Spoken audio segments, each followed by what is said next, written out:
भाई हमारे पड़ोस में पाकिस्तान की पब्लिक का हाल बेहाल हो चुका है। वहां की पब्लिक बोल रही है कि हमारी सरकार ने कश्मीर को भारत को बेच दिया है। इनकी ये बातें सुनकर तो आप हंसते हंसते लोटपोट होने वाले हैं। वीडियो आखिर तक जरूर देखेगा, पूरा मजा आएगा। और अगर चैनल है पहली बार तो चैनल को सब्सक्राइब करना ना भूले। तो चलिए शुरू करते हैं आज की वीडियो।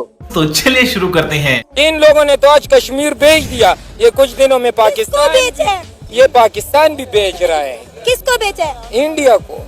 क्या बात कर रहे हैं? क्या सबूत है? सबूत क्या है? 4 आए थे, वो बात किया ही नहीं है। मुद्दा ही नहीं था ना, एससीओ का मुद्दा ही नहीं था कश्मीर।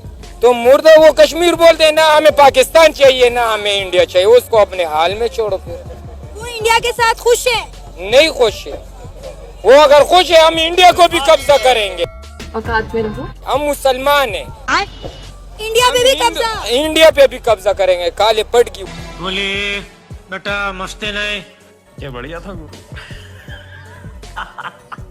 आप ये देखें कि जब इंडिया ने अटैक किया 7 मई को, उसके बाद पाकिस्तानियों का मोराल, पाकिस्तान के लोगों की बातें, पाकिस्तान का नैरेटिव क्या था, वो 104 किलोमीटर अंदर आके इंडिया हमारे पे अटैक करके चला गया। ये लोग क्या करते रहे, इनके जो एंटी मिसाइल सिस्टम थे वो क्या करते रहे, डिफेंस सिस्टम काम क्योंकि इंडिया ने होल ऑफ पाकिस्तान पे अटैक किया। एग्जैक्टली। लेकिन क्या था कि 2 दिन के बाद व्हेन पाकिस्तान रिटेलिएटेड तो पूरी दुनिया को कान हो गए थे। लाइक वही ट्रम्प जो ये कह रहा था आपको 7 मई को, एग्जैक्टली वो क्या कहता था, मुझे लड़ते रहते हैं, ये कुछ सही हो जाएंगे, ठीक है। वो कहता था कि वो मतलब पाकिस्तान के 104 किलोमीटर अंदर आके एक न्यूक्लियर कंट्री के 104 किलोमीटर अंदर आके एक हिंदू अटैक करता है। और ट्रम्प वहाँ पे जो अमन का दाई है, जो नोबेल अमन प्राइज लेना चाहता है, वो ट्रम्प ये कह रहा है कि मैं ये खुद ही चल जाएंगे। तो फिर जब पाकिस्तान ने हमला किया था तब भी वहाँ बैठते ना, तब भी ट्रम्प मियाँ वहाँ पे बैठ के कहते कोई नहीं, खुद लड़के सीधा कर लेंगे। तब तो तुम दौड़े आए अपने अब्बा को बचाने। मैं अपने पापा से सीख गया। देखा नासा के बाद अगर कोई स्पेस एजेंसी काम कर रही है तो वो इसरो कर रही है। तो इसरो और नासा का जो कंपटीशन रहता है, हालांकि ये अलग बात है कि नासा के अंदर भी जो साइंटिस्ट है मोर देन 60% इंडियन है, ठीक है। तो मेड इन इंडिया जो साइंटिस्ट है उसके ऊपर जो काम है वो कितना ज्यादा बेनिफिशियल है इन फ्यूचर, क्योंकि हम कहते हैं कि अगला जमाना एआई का है, अगला जमाना टेक का है, अगला जमाना स्पेस का है। और इंडिया तो कहता है अब स्पेस में हर कोई जा सकेगा अगर इंडिया पहुंच। अब देखो अगर मेरी विषय ना दुनिया तुमने घूम ली, ठीक है, हर जगह हम चले गए, लेकिन स्पेस जलवा है हमारा। अब इंडिया की जो मीशत है ना, दुनिया की बेहतरीन मीशतों में से एक मीशत है। उन्होंने तो अपना ये चैलेंज रखा है कि वो आने वाले टाइम में दुनिया की टॉप 3 इकोनॉमी 2050 तक कह रहे हैं कि जी हम दुनिया की टॉप 10 इकोनॉमी 3 में वो आएंगे। 5 तो ऑलरेडी है। इशू ये है कि आप उनको अपना कंपटीटर कैसे मान रहे हैं इंडिया को। आप तो जो नीचे वाले मुल्क है उनमें भी टॉप 10 में भी नहीं है, आप तो सबसे नीचे हैं। अब टॉप ये 10 से भी बात निकल जब गए मैं आप। करूं या आप करें तो देखने वाले कुछ लोग ये कहेंगे कि भाई ये क्यों पाकिस्तान को डिग्रेड कर रहे हो, क्यों पाकिस्तान की बुराइयां कर रहे हो। हमारा मुल्क है, पाकिस्तान से हमें मोहब्बत है, हमने यहीं मरना है, हमने कहीं नहीं जाना।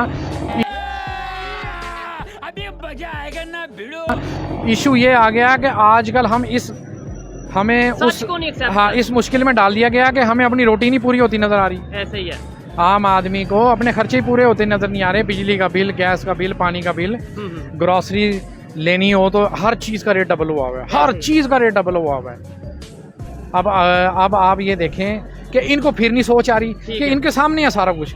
आम आदमी बिल्कुल तंग है। आजकल ये अभी 1 हफ्ता नहीं हुआ गर्मी की शिद्दत बढ़े हुए को, आप यकीन करेंगे 8-8, 10-10 घंटे लाइट जा रही है। ठीक हो गया। और ना इनके पास 75 साल से हम लाइट नहीं सीधी कर सके, लाइट नहीं सीधी कर सके। और हमने दूसरे क्या नंबर करना पे है? हम और हल हमने क्या निकालते हैं कोई कि हल बिजनेस नहीं तो 10 बजे मतलब लाइट बचानी है, 10 बजे लाइट। एस्टेब्लिशमेंट इस सारे सिस्टम को कंट्रोल करती है। और अभी तो रुको, क्लाइमैक्स अभी बाकी है। हम ये कहते हैं आजाद कंट्री है, पाकिस्तान एक आजाद मुमलिकत है, नहीं, तो कोई आजादी हमें नहीं, हमें कोई कश्मीर आजादी को आजाद करवाना है। हम ये बात करते हैं। हमारे जो कश्मीर को आजाद करने वाले हैं ना, अगर वो कश्मीर को आजाद करने की तरफ जाते हैं ना, उनको डायरेक्ट है पीछे से पाकिस्तान ना आजाद हो जाए। नए नए साल में आपको तोहफा दिया डॉक्टर जयशंकर ने। एक तरफ वो ढाका के अंदर पाकिस्तान के जो वो हैं स्पीकर साहब से हाथ मिलाते हैं, वापस दिल्ली आते हैं तो कहते हैं पाकिस्तान एक बुरा नेबर है, हमें अच्छा नेबर नहीं मिला, तो हम क्या करें, रोना धोना वही। कैसे देखती हैं आप इसको? ये इंडिया के बारे में जो बात है कि जी वो कहते हैं जी पाकिस्तान बुरा नेबर है, ये ऐसा नेबर है जो नहीं होना चाहिए। What do you make of that madam? पाकिस्तानियों के बड़े दिल टूटे हैं इस पे। पाकिस्तानियों के पास दिल है क्या सर? लेकिन सर सबसे बड़ी बात तो ये कि पहले तो ये तारीफ बनती है कि डॉक्टर जयशंकर ने जाकर और जो हमारे स्पीकर साहब हैं उनके साथ हाथ मिलाया है नेशनल असेंबली के, बहुत अच्छी बात है। जबकि आजकल के जमाने में जब हॉकी और क्रिकेट टीम के लोग हाथ नहीं मिला रहे, ऐसे में अगर इंडियन फॉरेन मिनिस्टर आगे बढ़कर आया और उन्होंने हाथ मिलाया तो यकीनन इसको एक पॉजिटिव लाइट में देखना चाहिए और बहुत अच्छी बात है। और जो बात उन्होंने कही कि पाकिस्तान एक अच्छा नेबर नहीं है, तो सर ये तो अफगानिस्तान भी कहता है और ये तो ईरान भी कहता है, चाइना छोड़ के जितने पड़ोसी हैं यही कहते हैं। और कुछ अर्से पहले तक तो क्या कहते हैं बांग्लादेश भी यही कहता था। बांग्लादेश भी हमसे नाराज था। बांग्लादेश की भी वो डायरेक्ट फ्लाइट्स वगैरह सब कुछ किस लिए बंद थी? इसलिए कि हम बहुत अच्छे लगते थे उनको। वो तो अभी एक है कि उनको ऐसा लगा कि भाई अचानक से ही हमारी दीदी वाह दीदी नहीं दीदी वाह दीदी। क्या रशिया और इंडिया अगर साथ मिलते हैं, दोस्ती में मजीद जो है वो करीबियां आती हैं, तो वेस्टर्न वर्ल्ड को ये बात बिल्कुल पसंद नहीं आ रही है। स्पेशली अगर हम यूएसए की बात करें, अमेरिका की बात करें, अमेरिका बहुत परेशान हाल है इस चीज को लेकर। नहीं, अमेरिका का इसमें क्या है, अमेरिका देख लो हमारे ऊपर हुकूमत कर सकता है। डोनाल्ड ट्रम्प हमारे कभी सदर के वजीर आजम के ऊपर हाथ रख रहे हैं, कभी हमारे आर्मी चीफ के ऊपर। इंडिया और जो रशिया के जो लोग हैं वो इस तरह के नहीं है, वो अपने मुफादात के लिए काम कर रहे हैं, अपने मुल्क के लिए। आप कहाँ के ज्ञानी बाबा? इंडिया के प्राइम मिनिस्टर हैं, यूएस जाते हैं तो वहाँ पे जो इंडियन डायस्पोरा है यूएस में वो बड़ी बड़ी रिस्पेक्ट करता है। रेड कार्पेट जो उनका वेलकम किया जाता है, वहाँ पे नारे लगते हैं। फिर फ्रांस जाते हैं, वहाँ पे जो इंडियन डायस्पोरा है वो बड़ा वार्म वेलकम करता है। पाकिस्तान के प्राइम मिनिस्टर जब जाते हैं किसी भी कंट्री में तो पाकिस्तानी तो वहाँ पे मौजूद होते ही हैं, डायस्पोरा पाकिस्तानी, तो वो क्यों नहीं रिस्पेक्ट करते उतनी जितना कि उनके पीएम की रिस्पेक्ट की जाती है? अभी मजा आएगा ना भिड़ो। हाँ देखिए, आपने अगर पहले ये कहा ना, अगर ये आप उनके साथ कंपैरिजन कर रहे हैं या वैसे बात कर रहे हैं? मैं वैसे बात करने के कंपैरिजन कर भी नहीं सकते। अच्छा, सॉरी टू से, ठीक है, मैं एज ए पाकिस्तानी मोहब्बत वतन पाकिस्तानी हूँ, ठीक है, लेकिन रियलिटी पसंद हूँ। वो रियलिटी ये है कि हम उनके साथ कंपैरिजन नहीं कर सकते। आप उनकी बात करते हैं ना, हम एक सादा सी मिसाल ले लेते हैं। एक घर के अंदर जो बच्चा सबसे ज्यादा कमाता हो ना, घर वाले उसको ज्यादा यानी कि रिस्पॉन्ड करते हैं, उसको हर लिहाज से प्रेफरेंस उसको करते हैं, ठीक है, बाकियों के साथ भी करते हैं, ऐसा नहीं है, लेकिन उसकी थोड़ी सी ज्यादा होती है।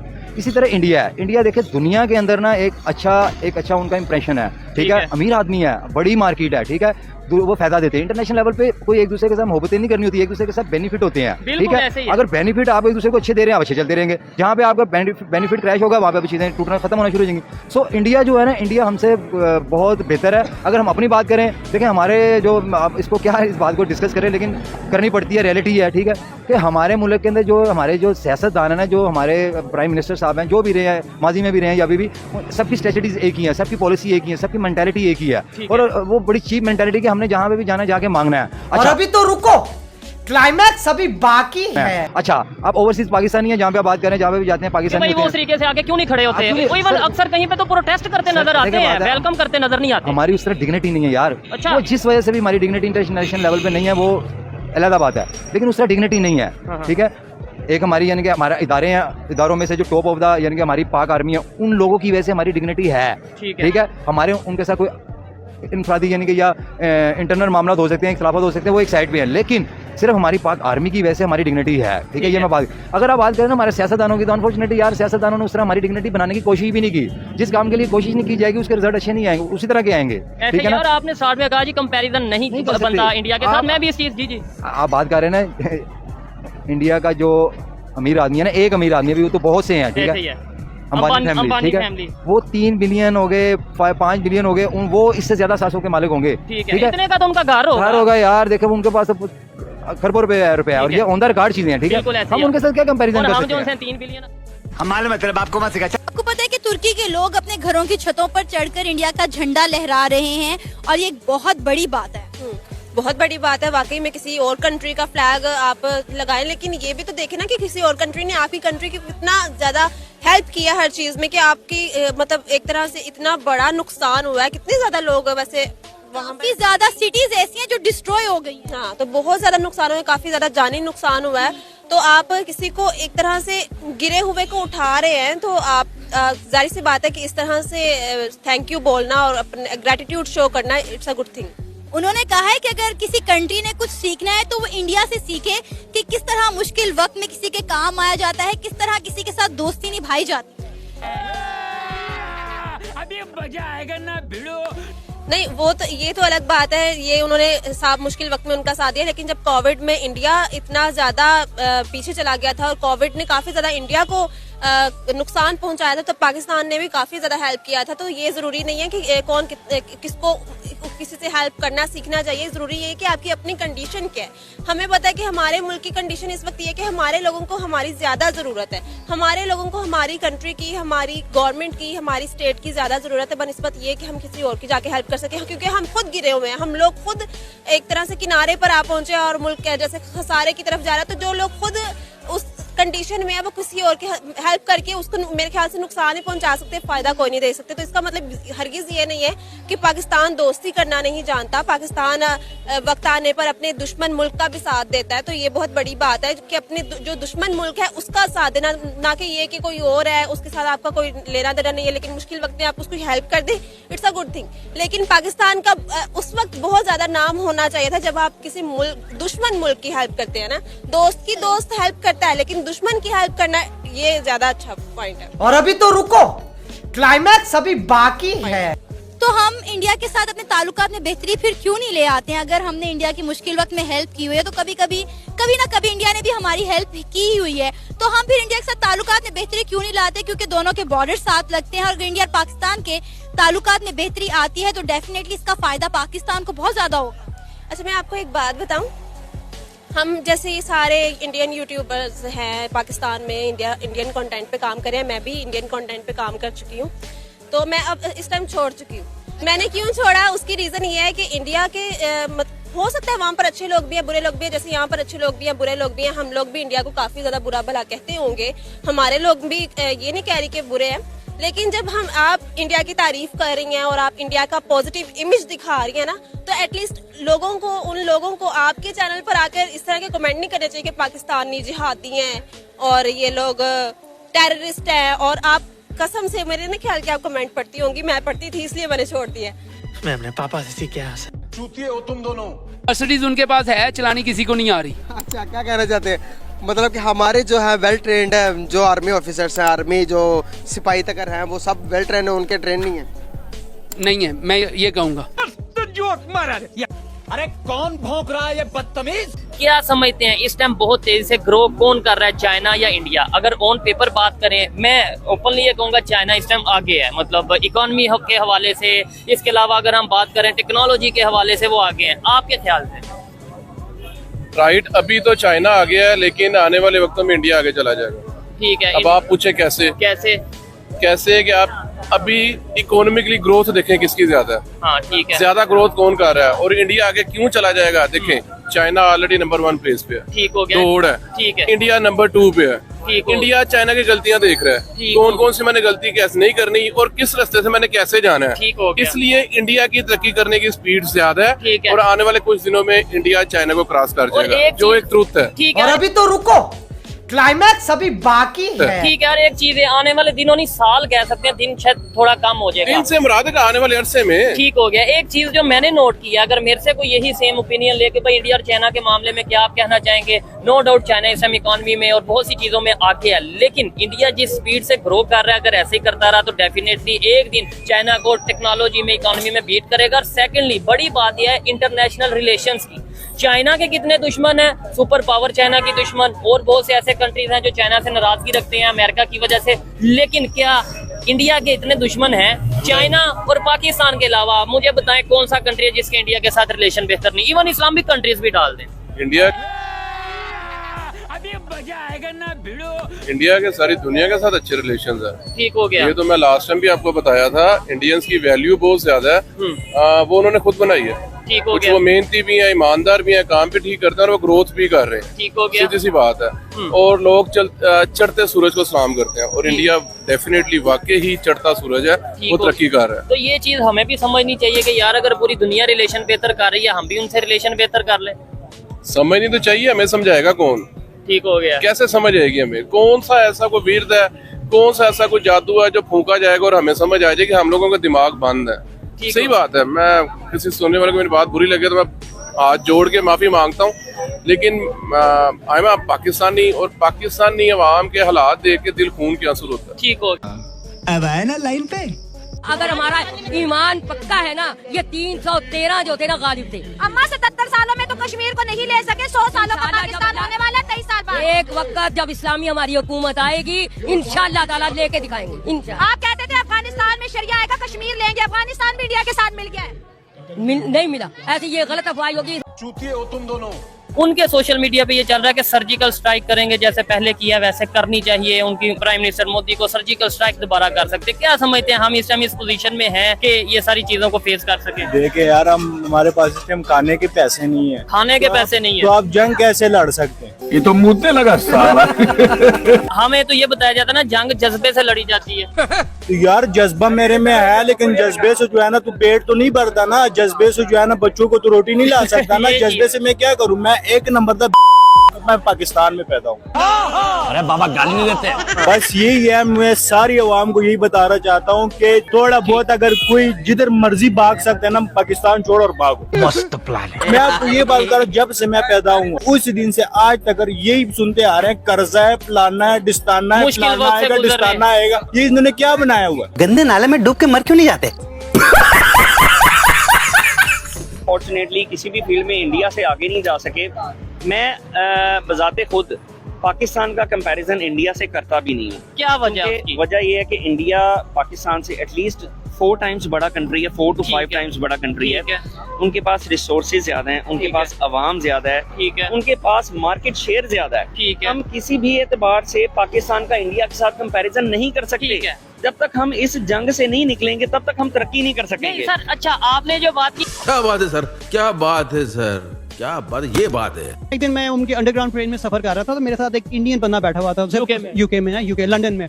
तो मैं उससे पूछ रहा था आप कहाँ से आए? कहता है मैं इंडिया से आया हूँ, और आई बिलीव वो आया था, ही केम फॉर ओनली 3 वीक्स के लिए आया था। तो मैंने कहा आप किस लिए आए? कहता है मैं वहाँ से किसी फर्म में सिर्फ आईटी के लिए सिर्फ 3 वीक के लिए काम करने हैं फ्रॉम इंडिया, और उसका प्लान था he will go back in 3 weeks time. तो जस्ट इमेजिन, वहाँ की आईटी कंपनी ने, यूके इंग्लैंड की आईटी कंपनी ने इंडियन को बुलाया था। बिल्कुल बिल्कुल, वहाँ पे आके काम कर रहे हैं और वहाँ पे इंडियन छाए हुए हैं। देखें, जो बात अच्छी है वो अच्छी है, ठीक है ना, अप्रिशिएट करना चाहिए। वो स्टडीज में हमसे बहुत आगे हैं। सोच में एक पाकिस्तानी की और एक इंडियन की, वहाँ पे क्या फर्क? सर, मैं जिस यूनिवर्सिटी के हॉस्टल में रहता था ना, तो मेरे साथ जो मेरे फ्लैटमेट थे वो इंडियन थे। तो हम उनके साथ जनाब बाहर घूमना फिरना, खाना पीना भी हमारा यानी साथ ही था, इकट्ठा ही होता था ना, एक ही किचन में होते थे। वो अपना खाना पका रहे, हम अपना पका रहे, लेकिन सम टाइम इकट्ठे भी खाते थे। और यकीन करें, आउटिंग भी इकट्ठे करते थे। बिल्कुल नहीं फील होता था कि मतलब इंडियन है, ये मैं पाकिस्तानी हूँ। मैं अपने पापा से क्या कि कश्मीर और गिलगित बल्तिस्तान के लोग नारेबाजी कर रहे थे कि कारगिल स्कर्दू खोल दो, टूटे रिश्ते जोड़ दो, जिसका मतलब ये था कि वो इंडिया के साथ इल्हाक करना चाह रहे हैं। लेकिन हमारी गवर्नमेंट ने, हमारे यहाँ पे जितने भी मेन स्ट्रीम मीडिया, उन्होंने कहा कि नहीं, इसका गलत मतलब निकाला जा रहा है। लेकिन आप वहाँ पे विजिट करके आए, मतलब वो खुद चाह रहे हैं कि उनका इल्हाक इंडिया के साथ हो जाए ना। मैंने ना LOC के पॉइंट पे ना, वहाँ पर जिसका रेस्टोरेंट छोटा सा था, उस बंदे से मैंने बात की थी। वो बंदे ने मुझे खुद बताया कि 2019 के ना उस पे ये LOC के जो पॉइंट है उसको बंद किया गया, वरना यहाँ से परमिट लेके ना लोग आते जाते थे, इवन के रहते भी थे वहाँ पे जाके। तो 2019 में ये बंद किया गया। और अगर उसने बताया कि 2019 से पहले ना बहुत ज्यादा यहाँ गोलाबारी होती थी और बहुत ज्यादा आपस में जो है था एक दूसरे को मतलब मारने थे या जो भी होता था, और इतना बुरा हाल होता था कि हम बाहर नहीं निकल सकते थे। 2019 से आप अंदाजा लगाए 2023 चल रहा है, अभी तक उसने कहा एक भी ऐसी चीज नहीं है जिससे हमारा नुकसान हुआ हो। अब देखें, हम कहते हैं कि मोदी गवर्नमेंट ने ऐसे किया, ठीक है, मोदी गवर्नमेंट में आके LOC पॉइंट को बंद किया गया, मतलब बॉर्डर को बंद किया गया। लेकिन आप ये देखिए कि एक दफा भी वहाँ पे LOC पॉइंट पे गोलाबारी नहीं हुई, ना ही कोई ऐसी मतलब चीज हुई जिससे हम कहें कि भाई मोदी गवर्नमेंट ने ऐसा किया। मोदी गवर्नमेंट से पहले ऐसा होता था। आप खुद अभी मजा आएगा ना भिड़ो। आप खुद बताएं, वहाँ के लोगों ने अपने मुंह से अपनी जुबानी बताया कि मोदी गवर्नमेंट में एक दफा भी गोलाबारी नहीं हुई, ना ही यहाँ पे कोई ऐसी हरकत की गई उस कश्मीर की जानिब या उस इंडिया की जानिब से। यहाँ पर मतलब इतना है कि हम लोग कहते हैं कि नहीं भाई ये गलत है, वो गलत है, वो गलत है।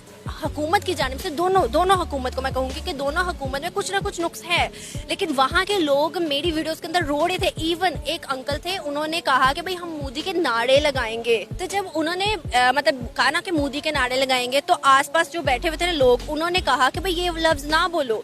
उन्होंने कहा कि हम यहाँ पर जैसे रह रहे हैं अब और मुश्किल हो जाएगा, कि मतलब यहाँ पर हमें बताया जाता है कि कश्मीर जो है हमारा आजाद है, कश्मीर में कोई तशद्दुद नहीं, कोई ऐसी चीज नहीं, सब कुछ ठीक है। लेकिन वहाँ के लोगों ने बताया कि नहीं, हम इतना सा सच बोलेंगे हमें यहाँ से उठवा लिया जाएगा। और अभी तो रुको, क्लाइमैक्स अभी बाकी है। अच्छा, पिछले दिनों कश्मीरियों ने एक बात की थी, जो खबर मैंने सुनी थी और मैंने उसके ऊपर एक वीडियो भी की थी। कश्मीरियों ने कहा कि यहाँ हमारी शनाख्त जो है वो खत्म करने की कोशिश की जा रही है। हमारे आईडी कार्ड पे पहले लिखा जाता था आजाद कश्मीर, लेकिन अब वहाँ पे पाकिस्तानी लिखा जाता है। तो इसमें कितनी सदाकत है? क्या आप में से किसी ने इस पे कोई वर्क किया? वो मैंने इस बारे में बात की तो वो कहने लगे कि पहले ना जब पाकिस्तान के हालात सही थे, जब पाकिस्तान की इकोनॉमी थोड़ी बहुत सेट थी, तो वो कहते थे कि कश्मीर बनेगा पाकिस्तान। अब उन्होंने देख लिया कि पाकिस्तान की इकोनॉमी का कोई हाल ही नहीं है, पाकिस्तान कभी भी डिफॉल्ट की तरफ जा सकता है। तो आपको पता है कि हर एक इंसान, चाहे आपके घर के मेंबर हो, चाहे वो बाहर के कोई रहने वाला हो, वो चाहते हैं जिंदगी के फैसिलिटीज, जो जितनी ज्यादा फैसिलिटीज देगा इंसान की कोशिश होती है कि उसके साथ रहे। समझ रहे हो? समझ रहे हो आप? समझ रहे हो ना? तो साथियों, उम्मीद करते हैं हमारी आज की वीडियो भी आपको जरूर पसंद आई होगी। आज की वीडियो में आपको सबसे फनी पार्ट कौन सा लगा, कृपया कमेंट करके जरूर बताइएगा। आज की वीडियो देखने के लिए धन्यवाद। कल फिर मिलते हैं एक नई वीडियो के साथ। जय हिंद, जय भारत। और हाँ, यदि आपको किसी भी टॉपिक पे वीडियो चाहिए तो कृपया हमें उस टॉपिक का नाम कमेंट करके जरूर बताइए, ताकि हम आपके लिए उस टॉपिक पे वीडियो लेकर आ सके।